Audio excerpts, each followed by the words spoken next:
Root नहीं है other than coming to India. India उनको आना ही पड़ेगा। यहाँ पे विदेश में बॉन्ड यील्ड 2% है।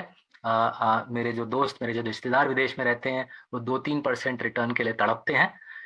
ये पूरी जो विदेशी निवेशक की क्राउड है, ये हिंदुस्तान की तरफ आएगी, हमारे बॉन्ड मार्केट में निवेश करेगी, हमारे स्टॉक मार्केट में निवेश करेगी। आपने बिल्कुल ठीक बोला, जो चाइना में जो इवेंट्स हो रहे हैं, ये काफी इनके लिए चिंताजनक है।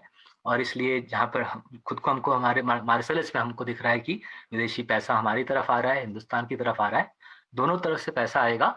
इसमें जो ट्रबल आपको और मेरे को, जो दिक्कत आपको मेरे को होगी, कि पूरी पूरी मार्केट ऊपर जाएगी, अच्छे स्टॉक भी ऊपर जाएंगे, बेकार स्टॉक्स भी ऊपर जाएंगे। अच्छा क्या है और बेकार क्या है, उसके बीच में डिफरेंस निकालना, उसके बीच में डिसर्न करना काफी महत्वपूर्ण काम बन जाएगा। जी मुखर्जी साहब, इस सब का निचोड़ आपके भी दिखता होगा। अब ये बताइए, पिछले जो हम लोगों ने 3 महीने निकाले एक कंसोलिडेशन जोन में, और बहुत ही मुश्किल दौर था। परेशानियां कोविड की भी आई, परेशानियां आपको इकोनॉमी में भी आती हुई दिखी, लेकिन अब जो चाल है बाजार की मजबूत है। कंसोलिडेटिंग जेन से हम बाहर निकल चुके हैं। कौन से 2 या 3 स्टॉक्स आपने मिड कैप्स में ऐड किए हैं जहां पर हमारे दर्शक भी कुछ लुत्फ उठा पाए तेजी का, जो आती हुई दिखेगी अगले 6 महीने साल भर? देखिए, मैं स्टॉक और सेक्टर दोनों एक साथ बता देता हूँ। हमारे ख्याल से फाइनेंशियल सर्विसेज, स्पेशली जो लेंडिंग सेक्टर है, वो अच्छे पोजीशन में है। 2-3 साल की इकोनॉमिक रिकवरी आगे है। अच्छा लेंडर जिसके बैलेंस शीट में मजबूती हो, बैलेंस शीट में बहुत सारा टियर 1 कैपिटल हो, जाहिर है काफी कमाएगा ऐसे माहौल में। सो हमारे पोर्टफोलियो में आवास हाउसिंग फाइनेंसियर्स हैं, हाउसिंग फाइनेंस करते हैं, जानी मानी कंपनियां, अच्छी मिड कैप कंपनियां मेरे ख्याल से। एंड आवास हाउसिंग फाइनेंसियर हमारे किंग्स ऑफ कैपिटल पोर्टफोलियो में बैठी हुई है। चोलामंडलम भी हमने ले लिया है उसके साथ साथ। चोलामंडलम एनबीएफसी है साउथ इंडिया की। बजाज फाइनेंस के साथ साथ हमारा ख्याल है कि चोलामंडलम अच्छा काम कर रही है लास्ट 5-6-7 साल में।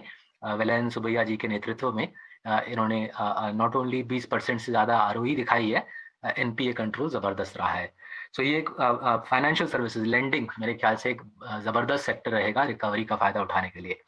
दूसरा सेक्टर जहाँ पे बम्पर डिमांड दिख रहा है, हम किसी भी वेस्टर्न फॉर्च्यून 500 कंपनी से बात करें, आईटी सर्विसेज का डिमांड, पूरा डिजिटाइजेशन का जो सिलसिला है, विदेशी कंपनी डिजिटाइज कर रहे हैं। Indian companies TCS large caps में, हमने स्मॉल एंड मिड कैप में एल&टी टेक्नोलॉजी सर्विसेज में निवेश किया है। इंडियन कंपनीज के लिए डिमांड एनवायरनमेंट जबरदस्त है। ये प्रोबेबली बेस्ट डिमांड एनवायरनमेंट है इंडियन आईटी सर्विसेज के लिए सन 2000 के बाद। दूसरा जबरदस्त सेक्टर। और तीसरा स्पेशलिटी केमिकल्स, लास्ट 3 साल से हमारा काफी फेवरेट सेक्टर रहा है। पूरी दुनिया का स्पेशलिटी केमिकल्स का फोकस चाइना से इंडिया शिफ्ट हो रहा है। हमारे पोर्टफोलियो में अल्काइल अमीन्स और जीएमएम फॉडलर 2 स्टॉक्स हैं जो इस बूम का फायदा उठा रहे हैं।